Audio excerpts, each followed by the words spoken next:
laukā viss, ko es tā vairāk vai mazāk domāju par politiku, lai liek nepiesātināt latviešus jau tā politizētiem teikumiem. Ir kādreiz tur ir kaut kas bijis, bet es tur par Elertu un Paulu tikai tur atstāju vēl dažas lietas.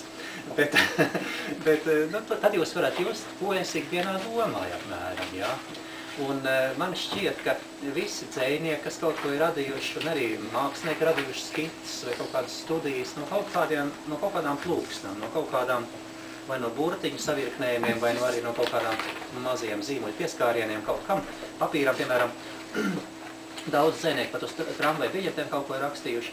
Nu, šīs ir tādas miniatūras, pavisam nežēlīgā prozā, 140 zīmes var ielikt, atstāts ieskaitot, un tad jādomā, kā tu izteiksies. Un šis modernais veids, kā izteikties, varbūt arī māca man lakonismu, kas man nemaz nav tik raksturīgs.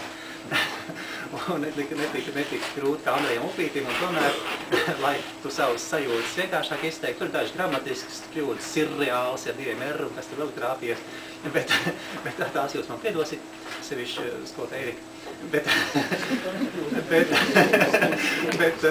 Bet vispārējais, teiksim, sakrīt apmēram ar to, ko es kādās diennakts stundās es jūtas.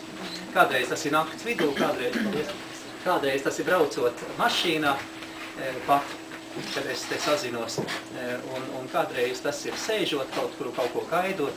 Nu, tā ir noticis, ka es esmu saplūdis ar to internetu vidu, un tas ir priekš manas paudzes, es saprotu, neizbēgam, ja tu gribi tajā darba tirgu, sociālā vidē strādāt, tev ir jāsazinās ar sabiedrību, un tas ir man pat lētāks veids nekā pirkt reklāmas avīzēs, jo tie cilvēki, kas zina, tie lasa, un tie, kas ne, tie neseko, un kaut kurā tas patīk. Nu, es jums gribēju tādu taustām iedot līdzi, jo parasti jau tad domā, ko tad darīsim, ēdīsim tad torti vai te atklāšanā, vai tad ko mēs darīsim, nu es jums sakrinu te papīrus, lasītais. Latvijas ir tāds lasītāja tauta, agrāk viņš lasīja grāmatas un nāca biblioteka, viņš pa lielai daļai dzīvo internetā, nu tad lai lasa, es tā domāju, nu ko tu tur jā.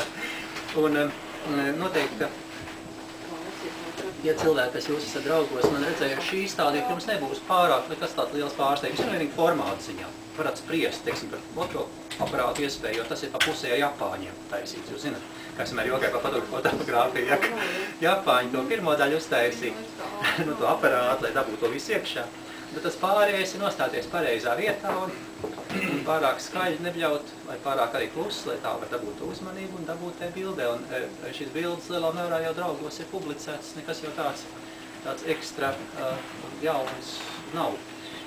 Protams, ir daudz bildes, kur modelis nav atļaujušas man nekādā veidā neko publicēt, un tās paliks liels noslēpums noteikti jums un daudziem. Tas ir jāievēro.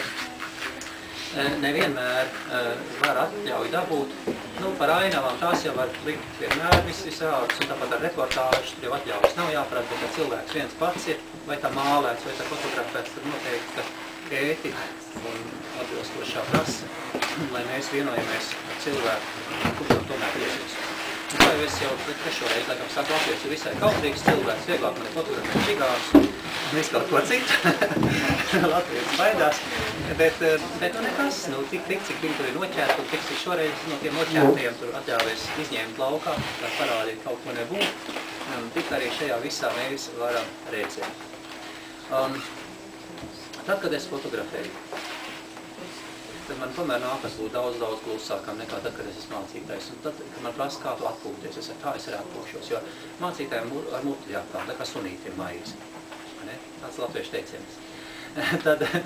Tad muti ir jātais ciet un nu, vismaz artikulēt jārunā tikai mazliet, lai tā būtu kaut kāda uzmanība un tā, bet jāvēro vai tā vieta, kas ir tā reportāžas vieta, vai arī tā vide. Es esmu arī tādās ekstremālās situācijās bijis, es šeit gan neizstādīju, bet tur tajā, kas bija tas 13. janvārs, kad trakoja tie daudzīja saimētos lorus. 13. jā, tad es biju naktī vecerīgā un ar visu darbu aparātu, klīdu un nekas man palīdiem nenotika. Jūs jau zināt, es esmu diezgan ekstremāls visās tajās savās darbībās, es arī tajās mācītāju piedāvājumos Latvijā. Es esmu diezgan tāds izaicinošs, jo es lepojos ar to, ka es esmu šobrīd pirmais un varbūt vienīgais privāta prakses mācītājs, nu, sauksim brīvmācītājs. Ir brīvie žurnālisti, ir arī brīvie fotogrāfi, nekas nav ar aģentūram saistīt, kas brīvi tirgu mēģina savu bildi realizēt. Tad ir arī noteikti advokāti un ārsti un vispārējie. Nu, kā es vienmēr draugiem saku, ar laiku pieradīs, ka Latvijā var būt privāti mācītāji, nu, kas nevērvē cilvēku draudzē. Jo tie mani cilvēki, kurš es Kristus svētu, laulājas, veitu mašības, ko tur vēl dara, viņi nekādā veidā vakarā neatrodās kādā reliģiskā organizācijā. Viņi, kā es vienmēr saku, vakarā ir tikpat brīvi kā no rīta.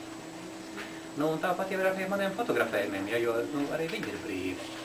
Un es domāju, ka brīvība mūsu Latvijā, latviešu valodā un latviešu domāšanā ir viens no ļoti lietotiem vārdiem vēsturē, vai ne? Jūs pierakstīsiet brīvība, tas stūrīts zemes un kaktiņš, kas tur. Tie visi tie vārdi, kas saistās ar cilvēku iespēju viensētā izplesties un tā, un tad, kad viensētā kļūst garlaicīgi, ka nav kas izstumi ceļu, jūs zināt, iet pie kaimiņi, tad ir komunikācija, tad ir kaut kāda veida sadarbība. Nu, bet visnotaļ es arī sevi sastaps diezgan tāds vientulības periods, ka man vienkārši patīk būt vientuļam un kaut ko radīt, sēdēt, klusējot pie datora ļoti ilgas stundas. Jūs zināt, jūs nespējat iedomāties, kāpēc tie fotografi dārgi. Tā ir milzīga acu spendēšana. Sēdēt pie viena vai diviem datoriem, ja, strādāt ar bildi, stundām ņemties. Ja. Daži no jums, kas tad ņemās ar bildēm, jūs zināt, ja kaut ko rezultātu panākt, defekti ir jāvāc nost, krāsas jāregulē. Ekrāns jākalibrē šad un tad, kad tikko atkal kaut kas notiek, kalibrācija atkal vajadzīga. Tam ir atkal aparatūra. Un beigās jau paši tie fotoaparāti jānopērk. Man palaimījās, ka tajos burbuļu laikos, nu, kad visi pirka visādas tur mašīnas, vai nu ko tur es sapirku fotoaparātus vairākiem tūkstošiem. Tas man tā paveicās. Un tad nu ir jautājums, ko te es viņas mājā turētu. Liksim lietā, kas no kurām mums tagad ir. Un man liekas, ka tā krīzes iespēja mums katram savā nozarē izdzīvot ir, ka tas, ko mēs esam sapirkuši tajos, nu, kā labajos gados, traknajos gados, ka mēs tagad ties liesies varam mēģināt likt lietā. Un to arī kaut kādā veidā, piedāvājot savu darbu, nu, arī realizēt savus priekus. Viens no maniem tādiem skolotājiem, ko es saukt, ir fotogrāfs Juris Krievičs, un es mūžus atcerīšos, ko viņš saka, kad viņam prasa, vai nekas ir, kad atpūties un kā tu atpūties. Viņš saka, nu, viss mans darbs ir atpūt. Vai tas nav skaisti? Viss ir skaisti. Ja, un es mēģinu kaut kā tā darīt, un tāpēc man ir 4 ļoti dažādas nodarbes, ļoti dažādas, brīžam šķiet nesavienojums, vai ne? Un kad man ir apnīja, kas met pie malas, un es pilnīgi atstāju. Man pat kādreiz bērni visi vāc man pagalmā, visas tās slotas, es tur, zināt, tur laukums par 3 kilometri, ja tur pagalmas ir priekšām nesakārtots, priekšām sakārtots kā kur reiz, bet dažreiz viņi man nes iekšā visus tos instrumentus. Es visu pametis un aizgājis pie datora, sēdēt draugos, ja, un vakars ir klāt, un šis sēž ar bildēm, vai ne, un tēvs, vai kas man nes iekšā visus tās grabaišas un tā. Es esmu diezgan lielā mērā garstāvokļu cilvēks, un tad, ja man apnīk, es neko nedaru. Tas ir kaut, kas man nepatīk, es nedaru. Tā tiešām ir. Un tad, kad šobrīd man prasa, vai es esmu laimīgs kā brīvmācējs, jā, es saku, es esmu laimīgs, jo tas man patīk. Tas man tiešām patīk, jo tās ir tādas tiešām sarunas bez liela rāmja, tās ir iespējas tikties ar cilvēku neviltotāk, un līdz ar to, teiksim, nu, tā atskaites sistēma ir pašam sevi un to debes priekšā, kas ir visiem pāri, un tad, nu, es esmu mēģinājis veiksmīgi izvairīties ar no visādām partijām, un tādām organizācijām, kurās es neesmu biedrs, un kaut kādā mērā nu, ir izdevies tā apiet visu to lietu, lai pastāvētu arī bez tām, un arī stos laika neizdevās iestrādināt un komjonāt, to zerlakojas. Ja? Un tāpēc es tā mēģinu no tādas zināmas distances, dažreiz šķiet augstprātīgi, man jau pašam tā brīžam šķiet skatīties uz visām lietām un tā, bet tāda zināma distance, jūs piekritīsiet, arī ir vajadzīga, lai kaut kā atkal tos visus. Nu, fotogrāfija, redzat, nav iespējams bez zoom, vai ne? Tuvāk tālāk saucās. Vai no tā maina objektīvus, krāja fotografies aparātā, vai no pēc to turēja, par ko griež.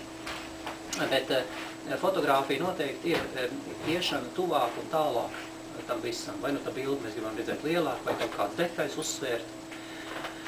Un jūs jau zināt, ka dzīve ar tā ir, ja, ka kādreiz mēs tā nezinām tos īstos attālumus, no cik tālu es varu kādu cilvēku uzrunāt. Jūs zināt, kāpēc jūs esat sabojājuši attiecības ar citiem cilvēkiem, es jums pateikšu ļoti vienkārši.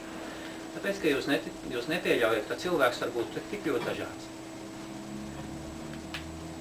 Un tad, kad jūs atklājat, ka cilvēks var būt tik ļoti maita dažāds, sliktā nozīmē, vai no ārprāt, cik viņš ir mīļš, labā nozīmē, tas draņķis, jā, ir abējādi, tad notiek labā vai sliktā vilšanās cilvēkos, labāk jau kā labā. Bet cilvēks, mēs katrs noteikti esam super dažāds, tā kā trauks ar 2 dibeniem vai pat vairākiem. Mēs paši zinām savas draņķības, mēs zinām savus sasniegumus un arī spējas, kuras mēs esam varbūt ārkārtas situācijās parādījuši kā labas. Nu, cilvēks ir ļoti, ļoti dažāds.